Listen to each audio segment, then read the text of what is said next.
آج ہم جس ٹاپک پر آپ سے بات کرنے والے ہیں اس کا نام ہے میری سیلیسٹ۔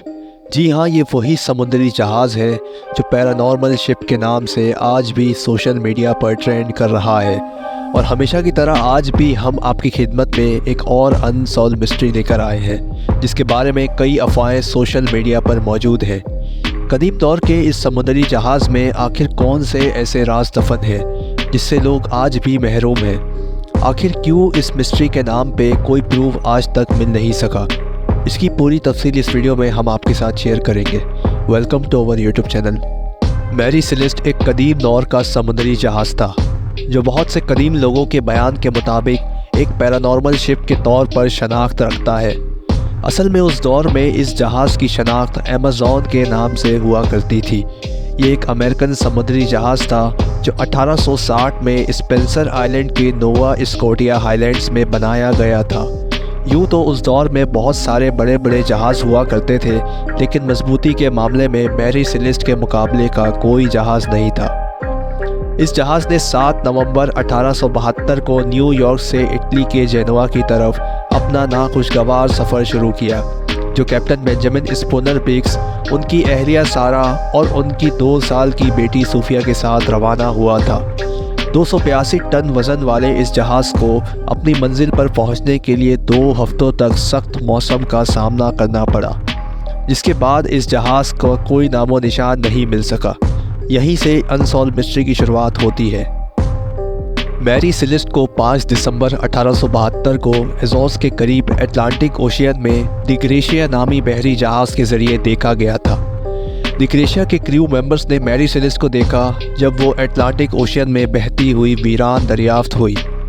جب کیپٹن ڈیوڈ نے جہاز کو میری سیلیسٹ کے طور پر پہچانا تو انہوں نے سب سے پہلے اپنے ساتھی اولیور ڈی کو یہ معلوم کرنے کے لیے بھیجا کہ کیا میری سیلیسٹ پر سوار ہر شخص محفوظ ہے یا نہیں۔ یہاں پر اتفاق یہ تھا کہ دی گریشیا کے کیپٹن ڈیوڈ مور ہاؤس ایمیزون یعنی میری سیلیسٹ کے کیپٹن بنجامن کے اچھے دوست تھے۔ انہوں نے اپنے کریو ممبرز کے ساتھ میری سیلیسٹ پر چڑھنے کا فیصلہ کیا۔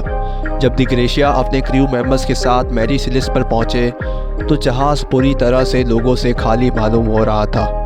نہ تو اس میں کیپٹن بنجامن تھے، نہ ہی ان کی فیملی ملی، حتیٰ کہ ان کے 10 کریو ممبرز میں سے کسی ایک کا بھی کوئی نام و نشان نہیں تھا۔ جہاز پوری طرح خالی اور ویران تھا۔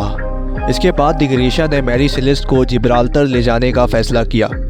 سب سے حیران کن بات یہ تھی کہ میری سیلیسٹ میں کوئی ایک شخص بھی موجود نہیں تھا، اور جہاز میں موجود سارا سامان اپنی جگہ پر ٹھیک طرح سے موجود تھا۔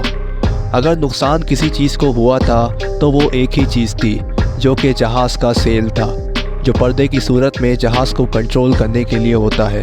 ان تمام سیل میں سے ایک سیل پھٹا ہوا تھا، لیکن اس کے بارے میں بھی کوئی واضح ثبوت نہیں مل سکا۔ آج تک کسی کو معلوم نہیں کہ جہاز کا کیا ہوا۔ کئی ریسرچ کے بعد بھی واضح طور پر پتہ نہیں چل سکا کہ آخر اس جہاز کے ساتھ ہوا کیا تھا۔ اس جہاز میں موجود لوگ اچانک سے بنا کسی ثبوت کے کہاں غائب ہو گئے۔ سب سے گہرے نظریات میں سے ایک نظریہ یہ تھا کہ جہاز میں تمام لائف بورڈز اپنی جگہ پر موجود تھے۔ اگر جہاز کے لوگوں کو اپنی جان بچانی تھی تو انہوں نے لائف بورڈز کا استعمال کیوں نہیں کیا؟ یہ بھی اپنے آپ میں ایک مسٹری ہے۔ کہانی اس طرح سے الجھی ہوئی ہے کہ آج تک ماہرین کے لیے سب کچھ پتہ لگانا امپاسبل ہو چکا ہے۔ آج بھی اس مسٹری کے بارے میں کوئی پروف سامنے نہیں آ سکا۔ کچھ لوگوں کا کہنا ہے کہ جہاز میں موجود لوگوں کو کڈنیپ کر لیا گیا، جبکہ کچھ کا کہنا ہے کہ اس میں بھوت پریت کا سایہ موجود ہے جس نے جہاز کے تمام لوگوں کو غائب کر دیا۔ حقیقت کیا ہے اس سے پوری دنیا ہی بے خبر ہے۔ دی گریشیا کے کیپٹن ڈیوڈ مور ہاؤس نے بتایا کہ ہم نے میری سیلیسٹ کے سفر پر جانے سے 1 ہفتے پہلے ہی 7 کھانا کھایا تھا۔ کیپٹن نے بعد میں ایک راز کی بات اور بتائی، یہی کہ جب انہوں نے میری سیلیسٹ کو اٹلانٹک اوشین میں پایا تب وہ پوری طرح سروائیو کر رہی تھی، اور یہ معلوم ہو رہا تھا کہ شاید اسے کوئی نہ کوئی چلا رہا ہے۔ لیکن جب قریب پہنچ کر دیکھا گیا تو اس جہاز میں کوئی بھی شخص موجود نہیں ملا۔ یہی وجہ ہے کہ لوگ میری سیلیسٹ کو بھوتیا جہاز کے نام سے یاد کرتے ہیں۔ یہی کچھ کریٹ تھیوریز ہیں جن کی وجہ سے اسے پیرانارمل انسیڈنٹ کا نام دیا جاتا ہے۔ مزید انفارمیٹیو ویڈیوز کے لیے ہمارے چینل انفو میگنیٹ کو سبسکرائب کریں۔ شکریہ۔